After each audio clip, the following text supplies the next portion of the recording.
One of the hallmarks of extremely powerful ninjas is their ability to create new jutsus that suit their abilities and will just make them more formidable in the battlefield and in other circumstances. Creating a new jutsu means you are special in a way. So today we're gonna talk about every jutsu each Hokage created. For some of these jutsus, we know for certain that the Hokages created them. Others are gonna be a little bit more speculative, in that we don't know if the Hokages created them or not, but it's very likely they did because of the circumstances. Starting off with Hashirama Senju, the first Hokage. And this is where we already start with a bit of an issue because, let's be real, it's very unlikely anybody taught Hashirama wood style. If there was another wood style user roaming around the shinobi world during the time of the Warring States period in the Senju clan, he would probably be famous. And if wood style was something that happened semi-regularly on the Senju clan, there would have been way more Senjus capable of using wood style. But no, Hashirama is the only one. Everybody else in the Naruto series that's capable of using wood style, it's because of Hashirama's cells. Which leads me to say that pretty much every single wood style ninjutsu Hashirama uses, he invented.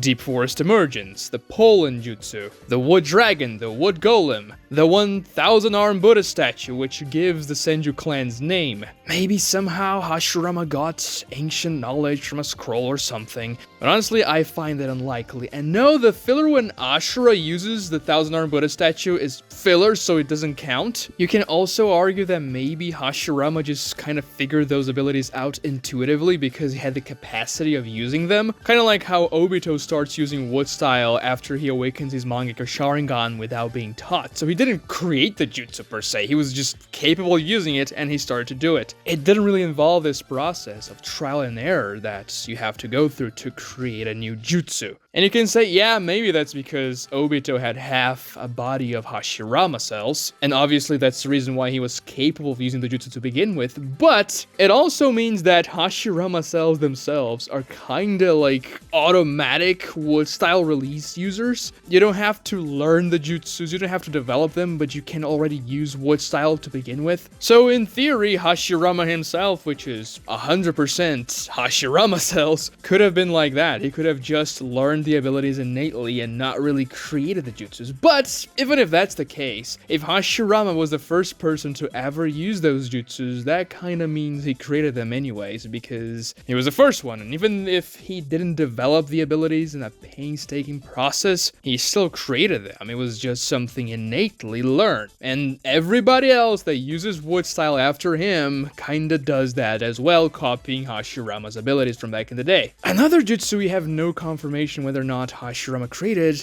are the deity gates that he uses to restrain the Ten Tails and the Wark, and also Madara himself. We have no idea if Hashirama created that jutsu, but it feels like he did. Like, who's gonna teach Hashirama that jutsu? It's capable of restraining the Ten Tails. I don't think anybody had that knowledge. It just feels like that's a jutsu Hashirama would have developed himself. Do we have proof? No, but we have vibes, and that's even more important. Moving on to Tobirama Senju, the second Hokage. He's the one who's actually known for the jutsus he created. Tobirama is like the Thomas Edison of the Naruto universe. He creates a lot of different, interesting, powerful jutsus, but he never really masters any of them. Other people later on are going to master the abilities Tobirama created, just like people later on master the creations Thomas Edison came up with. Starting off with one of the most iconic jutsus in the series, the Shadow Clone Jutsu. Tobirama created the Shadow Clone Jutsu, definitely inspired by Hashirama's wood clones, which Hashirama probably created as well. I didn't mention that, but I mentioned all wood style jutsus anyways. The Shadow Clone Jutsu is a staple of the series and of the Leaf Village itself. Tobirama first created that jutsu as a way of scouting areas without putting yourself in danger, trying your opponent's abilities without putting yourself in danger as well. Tobirama conceptualized that jutsu as a more intel gathering type jutsu, which could also be kinda useful during battles. After all, another you is going to be impactful during a fight, even if the clone is not as powerful. powerful. However, it presents this danger, which is that you have to split your chakra in order to create a clone. And if you do that too much, you can literally die from exhaustion and just running out of chakra completely. Obviously, Naruto shatters that notion because the way he uses the shadow clone jutsu is completely different. He bomb rushes opponents with an army of shadow clones, using barrages of jutsus at the same time, comboing them all together. Naruto, the 7th Hokage, is the one who masters the shadow clone jutsu to its completion, and gives the shadow clone jutsu several different usages, even training, which is what we see when Naruto is developing the Rasenshuriken. He can cut down the training time by using the experience several shadow clones acquired during training at the same time. Tobirama also created the Flying Raijin jutsu, which allowed him to mark places and teleport to them instantly. With that, he also created the variety of the Flying Thunder God, which is the Flying Raijin Slicer, which is simply him using a kunai, tossing the kunai, appearing at the kunai which is marked, and slicing the opponent. That's what he used to kill Izuna with. Well, not kill him, but gravely wound Izuna. And that's also what he used to try and catch Madara from behind during the war arc and failed. Obviously, the person who masters that jutsu to completion is going to be the 4th Hokage, Minato, who could use the Flying Thunder God to a greater capacity, spamming the jutsu much more, using it with a different type of mark even. But Tobirama was also pretty good at using the jutsu, we saw that in the war arc. Just like he could also use the Shadow Clone jutsu pretty well, but in the war arc, when he was maintaining the 4 Crimson Ray formation with the other Hokage, he could only produce 2 Shadow Clones. Yeah, he was nerfed because of the formation, but still, 2 clones, just not as much. I mean, Kiba could create 1, so like,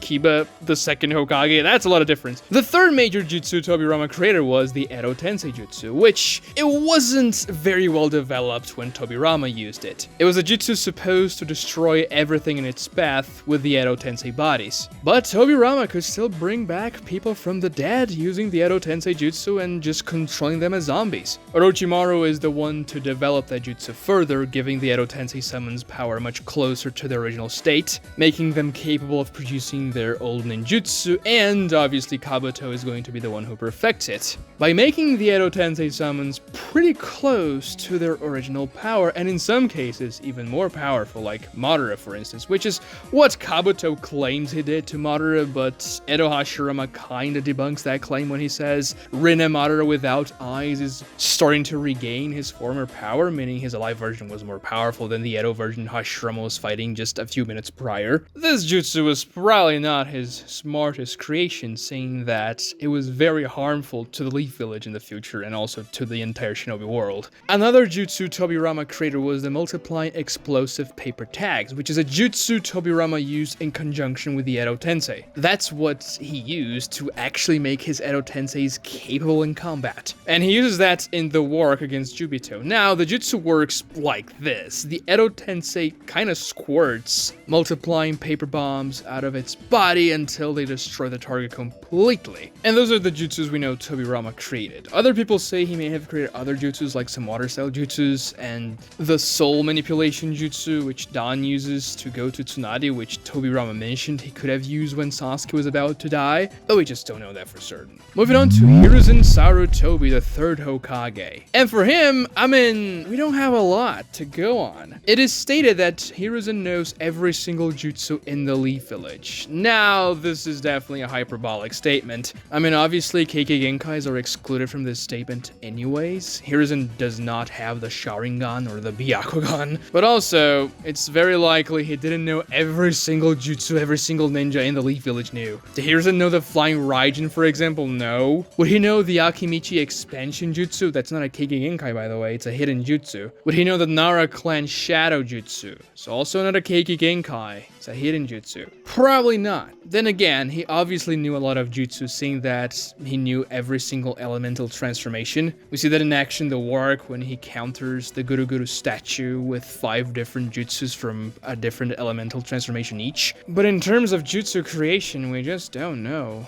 what Hiruzen created, and even if he did create anything at all. There are some Sarutobi jutsus like the Shadow Shuriken jutsu, but if it's a Sarutobi clan jutsu, then it's likely Hiruzen didn't create it, but he learned it from his clan. Now, if I were to bet in a jutsu Hiruzen created, that's going to be the roof tile shuriken jutsu. There's no way anybody else came up with that, and it's an anime-only jutsu. You know, the one he uses the tiles of the rooftop he's fighting against Orochimaru on as shurikens. It's kind of funny. Moving on to Minato Namikaze, the 4th Hokage. We only know of one jutsu Minato created, but it's an extremely iconic and powerful jutsu, the Rasengan. We actually see the entire process of Minato creating the Rasengan in the Minato one-shot. I highly recommend you to read it. It's only 55 pages, and it's really good. If you haven't read it, it's definitely worth it. Minato got the inspiration to create the Rasengan after seeing tail beast bombs being used by the 4 and 5 tails, and we can see him training with Jiraiya to develop this jutsu, which he can essentially use as a portable tail beast bomb. He rotates the chakra and compresses it into a sphere, creating this amazingly powerful jutsu that he's going to use to protect Kushina.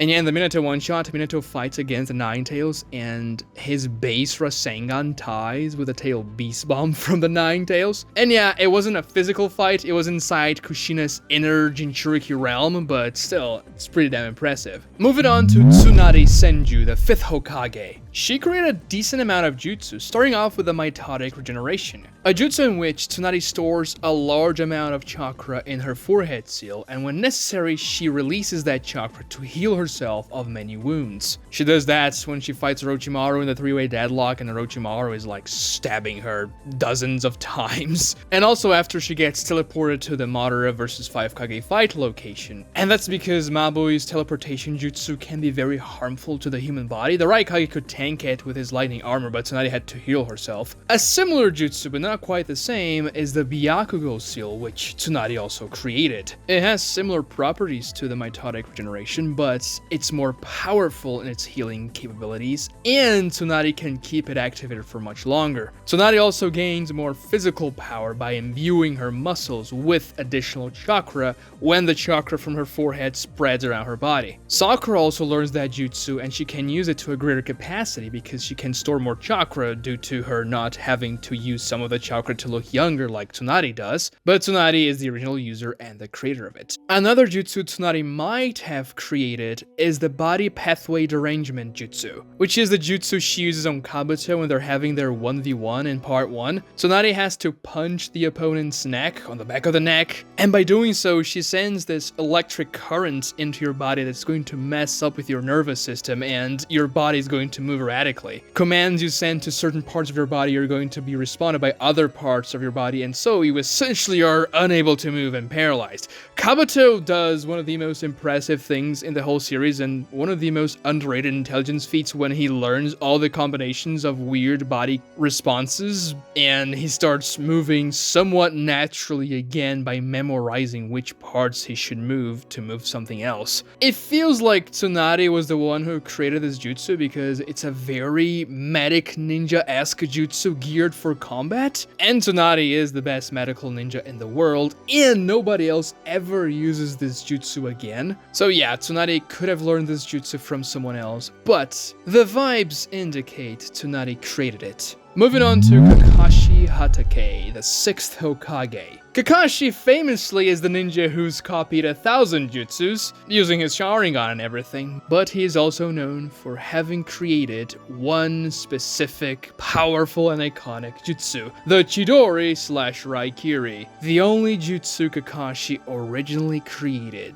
The discharge of lightning that can assassinate, pierce through anything. It's one of my favorite jutsus in the Naruto series. It looks so freaking cool. We see Kakashi using it for the first time in the Kakashi Gaiden flashback arc, and we also get Might Guy's explanation of how the Raikiri works, slash Chidori I suppose, when they are watching Sasuke vs Gaara in the final round of the Chunin exams, and that's when Guy says it's the only original jutsu Kakashi has. Now, later on Naruto Shippuden, we can assume Kakashi also developed and created a few Raikiri variants. Starting with the Raikiri Lightning Hound, which he used against Pain. It's a very cool looking jutsu as well, and Tendo Pain just counters it with a Shinra Tensei, but it feels like that's a Chidori variant because Kakashi kinda uses a Chidori slash Raikiri, and then the Hound extends out of it, leaping forward and rushing against Pain. So Kakashi would have needed to develop the jutsu further. And the second variant Kakashi develops is Raiden or Lightning Cable, which is when he used a shadow clone to connect two Raikiris, forming this lightning cable that can cut through anything. Or, I mean, most things, I guess. Kakashi uses that in the war arc to cut through several Biju version 2 arms and limbs and everything. Now, I guess you could make an argument that Kakashi created the long-distance Kamui with his Mangekyo Sharingan because, yeah, he was the first person to ever use that jutsu, even though the Sharingan wasn't his. Obito never had that Sharingan up until way later in the war arc, so Kakashi was obviously the one to use long-distance Kamui before anybody else. Then again, the Mangekyo Sharingan abilities are not something you create, it's more like they are awakened and you're able to use them, but if you're taking the word creating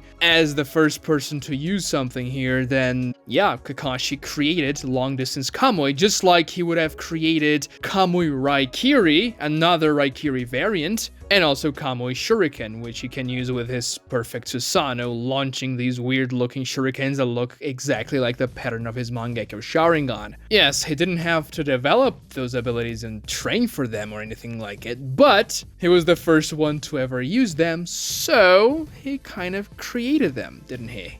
Oh yeah, and how could I forget the most powerful jutsu in the Naruto universe that Kakashi created? The jutsu that overshadows all other jutsus, the truth-seeking orbs, everything the Sage of Six Paths did, nothing comes close to it, which is the 1,000 Years of Death jutsu. Yeah man, Kakashi created that one, and it's iconic. Moving on to Naruto Uzumaki, the 7th Hokage. The most evident jutsu Naruto created was Wind-style Rasenshuriken, which he developed by using an army of shadow clones, as I mentioned before. Naruto managed to complete the Rasengan, which was Minato's initial creation, so Naruto perfected Minato's Rasengan just like how Minato perfected Tobirama's Flying Raijin, or just like how Naruto perfected Tobirama's shadow clone. He managed to complete the jutsu by infusing a nature transformation in it. But the thing is, Naruto also created pretty much every single Rasengan variant. Minato created the base Rasengan, and Jiraiya created the massive Rasengan, which he used against Pain. But every single Rasengan variant, a part of those two, are Naruto creations, and there are a lot of them.